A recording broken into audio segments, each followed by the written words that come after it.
साउन बादलको नाता बर्के झरी जस्तै दिन र रात एकै हो नि सिन्धुली साछा जस्तै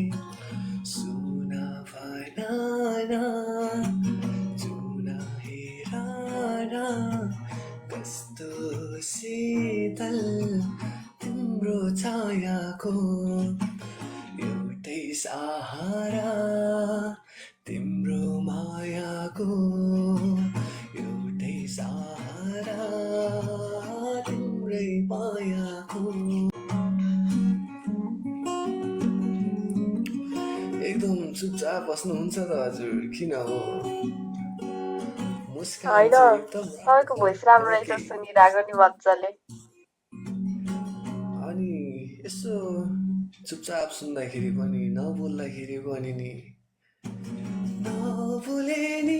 माया लाग्ने रहेछौ सन्नानी नभुले नि माया लाग्ने रहेछौ सन्नानी दिलको कसम दिलै मात्र जान्छ नि चाहिन